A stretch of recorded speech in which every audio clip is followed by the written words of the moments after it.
کا جواب دیں کہ جنت کے اندر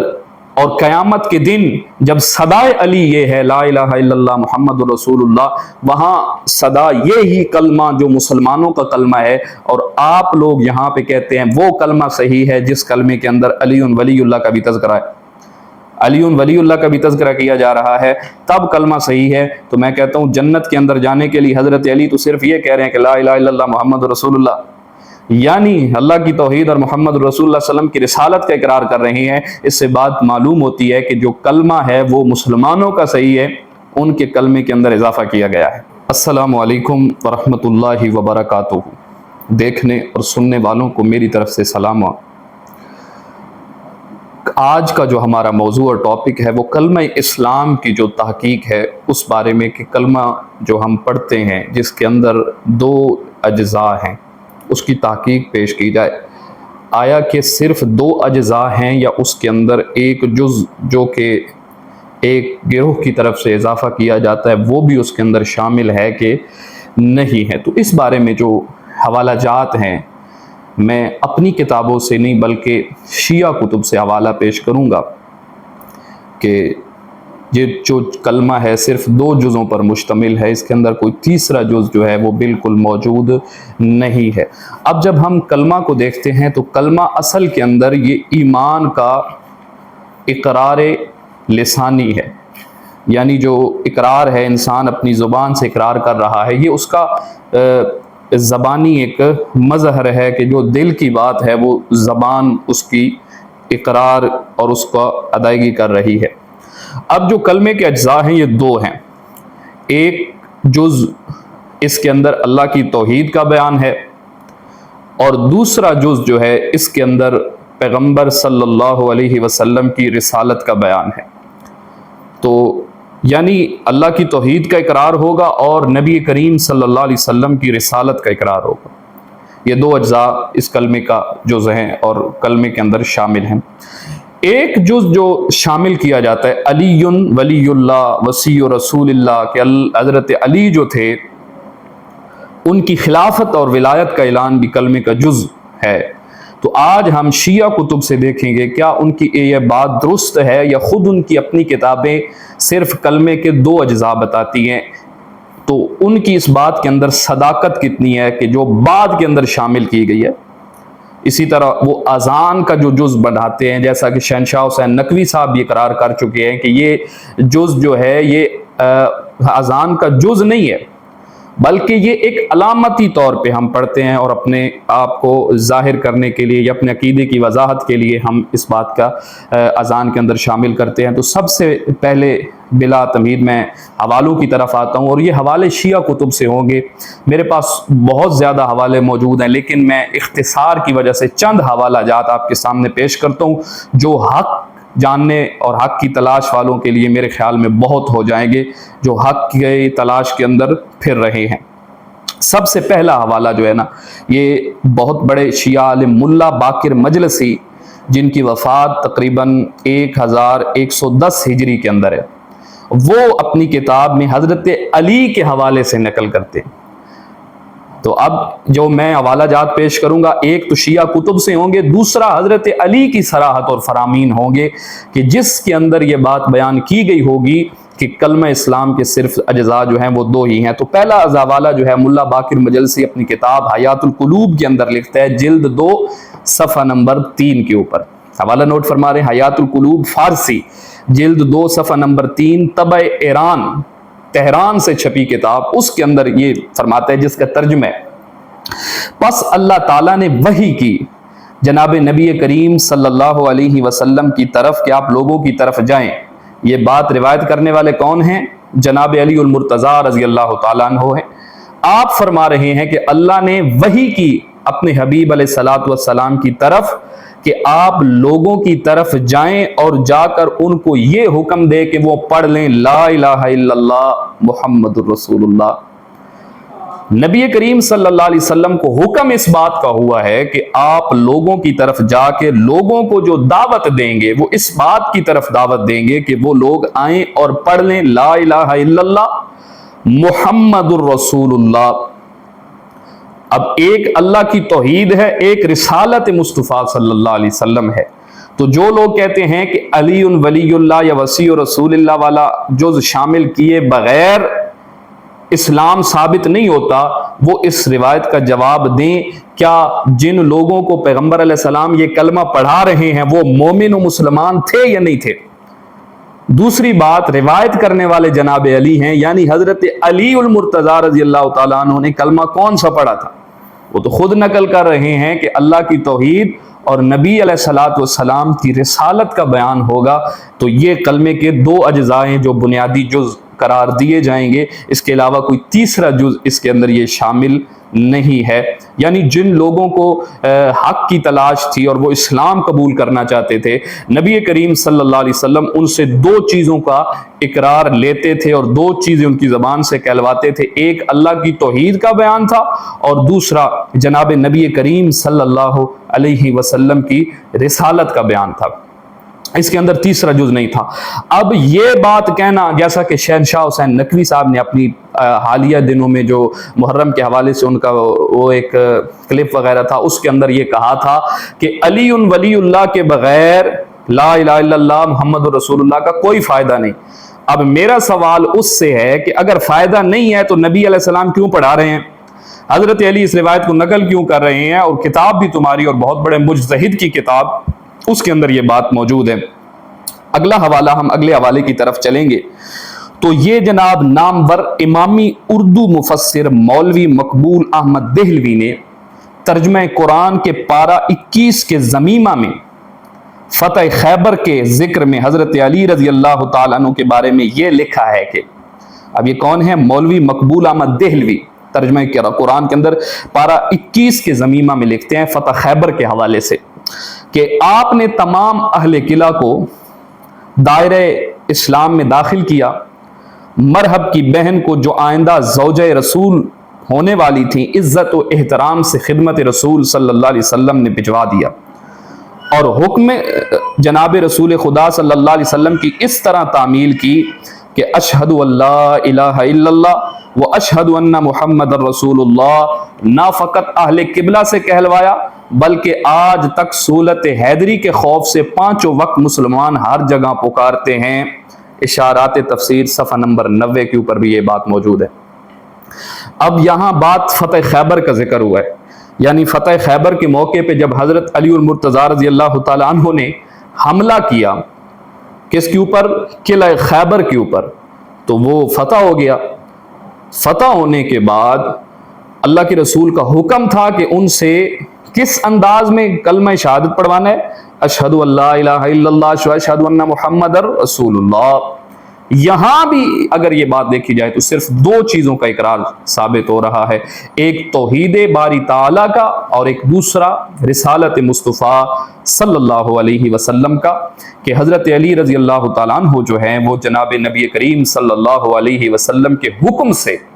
اہل قلعہ سے مسلمان ہونے کے لیے یہ والے الفاظ پڑھا رہے تھے۔ اس میں دو چیزوں کا ذکر ہے۔ میرے دوستو، میں یہاں پہ ایک سوال کرتا ہوں کہ اگر مسلمان ہونے کے لیے ولایت علی رضی اللہ تعالیٰ عنہ کا اقرار بھی شرط تھا، تو جناب علی رضی اللہ تعالیٰ عنہ جو فتح خیبر کے موقع پہ وہ خیبر کے یہود جو تھے ان سے کیوں نہیں پڑھا رہے؟ کتاب بھی تمہاری، بات بھی تمہاری، ٹھیک ہے نا؟ بات ان کی ہے، زبان میری، تمہاری بات ہے، تمہاری کتاب ہے، اس کے اندر یہ بات موجود ہے۔ اگر یہ مسلمان ہونے کے لیے ضروری ہے کہ ولایت علی رضی اللہ تعالیٰ عنہ کا اقرار بھی کیا جائے، تو ان کے بارے میں کیا آپ کا حکم ہے کہ جو لوگ خیبر کے اندر مسلمان ہوئے تھے کیا ان کا اسلام قبول ہے یا نہیں قبول؟ اسی طرح آگے جو بات ہوئی، اور پھر یہی کہتے ہیں کہ آج تک سہولت حیدری کے خوف سے پانچوں وقت مسلمان جو ہیں وہ ہر جگہ یہی پکارتے ہیں، اشہد اللہ الہ الا اللہ و اشہد ان محمد رسول اللہ، یعنی ہر جگہ پہ 5 وقت مسلمان اس بات کے اقرار کرتے ہیں۔ بھائی اگر آپ کو کہنا چاہیے تھا نا کہ مسلمان جو ہیں وہ 5 وقت اس کا اقرار کرتے ہیں، تو حضرت علی کی ولایت کا اعلان بھی تو آپ لوگ اذان میں کرتے ہیں، وہ کیوں نہیں کہہ رہا؟ مطلب یہ ہے کہ اذان کا وہ جز نہیں سمجھتے، اس کو اسلام لانے کے لیے اس بات کو ضروری نہیں سمجھتے، بلکہ وہ کہنا یہ چاہتا ہے کہ کلمے کا اور جو اسلام کا بنیادی جز ہے وہ یہی ہے، توحید اور رسالت۔ اگلی ہم حوالے کی طرف سے چلتے ہیں، اسی طرح انہی کا ترجمہ ضمیمہ جات مقبول ترجمہ و حواشی صفحہ نمبر 986 کے اوپر، اور اشارات تفسیر کے صفحہ نمبر 333 کے اوپر، جنگ خندق میں حضرت علی رضی اللہ تعالیٰ عنہ نے ایک نامور کافر پہلوان عمر بن عبد ود کے سامنے 3 باتوں میں سے پہلی بات یہ پیش کی کہ تو کلمہ شہادت زبان پر جاری کر لے اور یہ کہے اشہد ان لا الہ الا اللہ و اشہد ان محمد الرسول اللہ، یعنی میں اللہ کی توحید کی گواہی دیتا ہوں اور رسالت مصطفیٰ صلی اللہ علیہ وسلم کی گواہی دیتا ہوں۔ جنگ خیبر کا جو موقع ہے اس کے اوپر آپ بڑا شذ و مد کے ساتھ ان لوگوں کا بیان سنتے ہیں کہ جنگ خیبر کے اوپر جب وہ بڑا عمر بن عبد ود آیا تھا تو اس نے آ کے کیا کہا تھا کہ میرے مقابلے میں نکلو، تو حضرت علی المرتضیٰ جب مقابلے میں نکلے ہیں تو اس کو جا کے جو سب سے پہلی بات کہی ہے کہ تو اپنی زبان سے اس بات کا اقرار کر لے کہ اس بات کا کہ اللہ رب العزت کے سوا کوئی معبود نہیں، اور جناب نبی کریم صلی اللہ علیہ وسلم جو ہیں وہ اللہ کے رسول ہیں۔ تو یہاں بھی اللہ کی توحید اور نبی کریم صلی اللہ علیہ وسلم کی رسالت کا ذکر ہے کہ نبی کریم صلی اللہ علیہ وسلم اور حضرت علی المرتضیٰ جو لوگوں سے پڑھوایا کرتے تھے وہ کلمہ یہی تھا اشہد ان لا الہ الا اللہ و اشہد ان محمد الرسول اللہ۔ اس کے اندر جناب علی ولی اللہ وصی رسول اللہ کا کوئی تذکرہ موجود نہیں تھا، اور جو آج مسلمان کلمہ پڑھتے ہیں وہی صحیح کلمہ ہے، نہ کہ ان کا کلمہ۔ اگلا حوالہ یہ جو آپ نوٹ کریں گے یہ الروضہ کافی کتاب ہے، الروضہ کافی صفحہ نمبر 298، الروضہ کافی صفحہ نمبر 298 کے اوپر محمد بن یعقوب کلیمی، وفات اس کی جو ہے وہ تقریباً 329 ہجری کے اندر، مطلب پہلی صدیوں کا آدمی ہے، پہلے جو لوگ تھے وہاں سے۔ تو اس نے اپنی کتاب الروضہ کافی کے صفحہ 298 کے اوپر ایک بات لکھی ہے، کہتے ہیں کہ حضرت ابو ذر رضی اللہ عنہ کو جب نبی و علی نے یہ کلمہ پڑھایا تو لا الہ الا اللہ محمد رسول اللہ کی گواہی دے تو ابو ذر رضی اللہ عنہ نے یہ کلمہ پڑھ کر مسلمان ہو گئے۔ یعنی حضرت علی اور نبی کریم صلی اللہ علیہ وسلم نے جب حضرت ابو ذر رضی اللہ تعالیٰ عنہ سے کلمہ پڑھوایا تھا تو وہ کلمہ یہی تھا کہ لا الہ الا اللہ محمد رسول اللہ، یعنی اللہ کی توحید کا اعلان تھا اور پیغمبر علیہ الصلوۃ والسلام کی رسالت کا اعلان تھا۔ یہی 2 چیزیں تھی، اس کے اندر کوئی تیسری چیز جو آپ لوگ شامل کرتے ہیں وہ نہیں تھی۔ اگر ہوتی تو وہ پڑھائی جاتی نا، اگر ہوتی تو یہاں ذکر ہوتا کہ حضرت علی کی ولایت کا اعلان کرو، وصی و رسول ہونے کا اعلان کرو، وہ نہیں ہو رہا۔ اگلا جناب اسی طرح حوالہ آپ نوٹ کریں گے، اس کے اندر بھی بالکل یہی بات ہوگی، یہ بھی جناب امالیہ للشیخ الطوسی جلد 2 صفحہ 274 اور بہار الانوار للمجلسی جلد 7 صفحہ 231، یعنی علامہ ملا باقر مجلسی کی کتاب بہار الانوار ہے، اور امالیہ شیخ طوسی محمد بن حسن الطوسی کی کتاب کا جلد 2 صفحہ 274 اور بہار الانوار مجلسی کا صفحہ جلد 7 اور صفحہ 231، اس کے اوپر لکھتے ہیں شیخ ابو جعفر محمد بن حسن الطوسی المتوفى 420 ہجری نہ 460 ہجری نے نقل کیا ہے کہ امام جعفر صادق نے فرمایا کہ نبی کریم صلی اللہ علیہ وسلم نے فرمایا قال انا علی البراق وبیدہ لواء الحمد، انا علی البراق وبیدہ لواء الحمد وهو ینادی فی القیامت لا الہ الا اللہ محمد رسول اللہ۔ تو میرا بھائی علی ابن ابی طالب جو جنت کی اونٹنیوں میں سے ایک اونٹنی پر سوار ہوگا، ٹھیک ہے،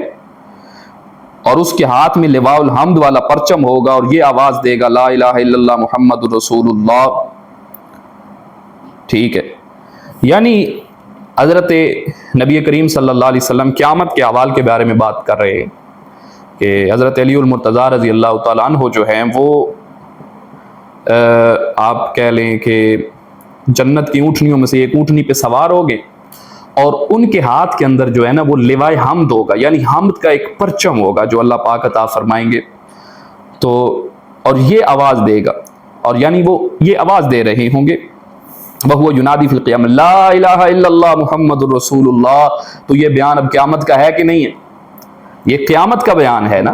تو قیامت کے دن حضرت علی کیا فرما رہے ہیں، ان کا ارشادات کیا ہو رہے ہیں، لا الہ الا اللہ محمد الرسول اللہ، یعنی ایک دنیا ہے،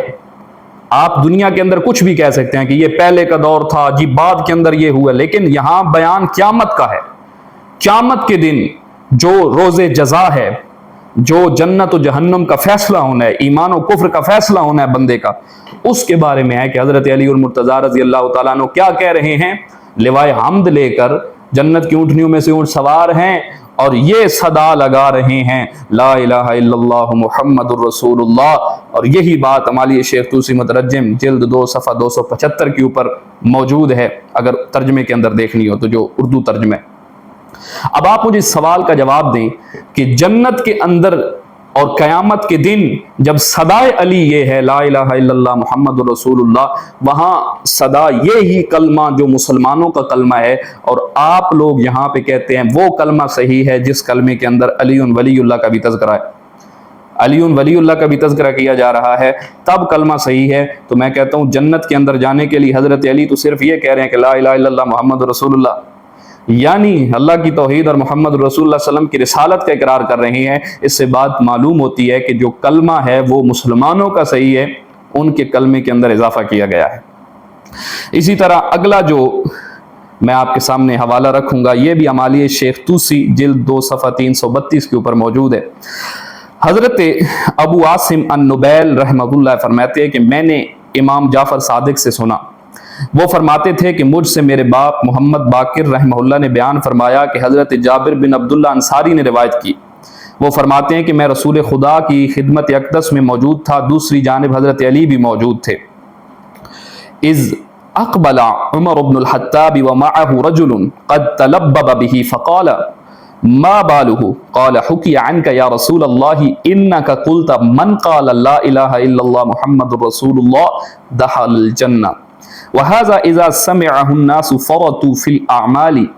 افانت قلت ذلك يا رسول الله قال نعم۔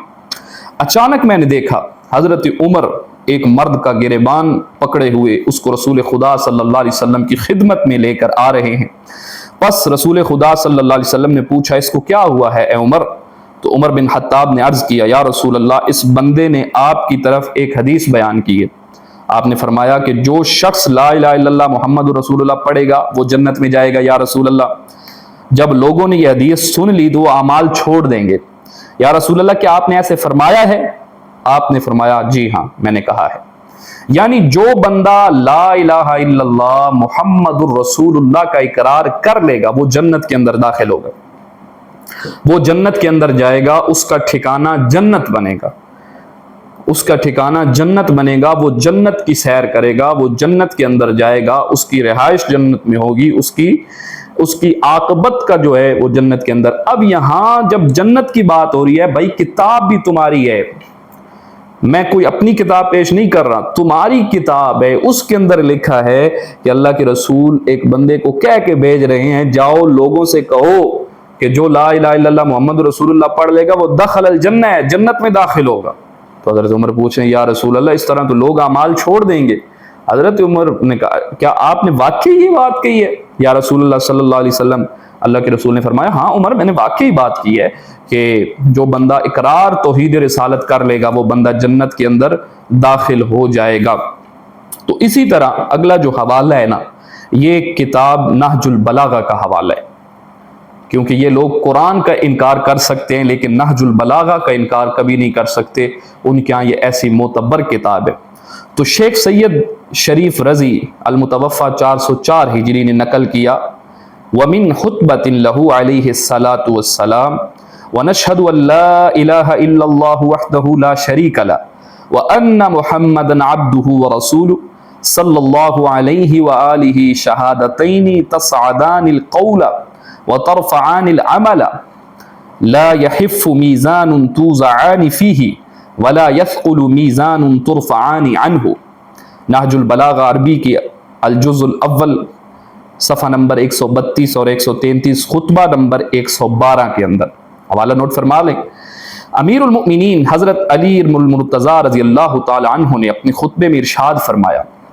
اور ہم گواہی دیتے ہیں کہ اللہ کے علاوہ کوئی معبود نہیں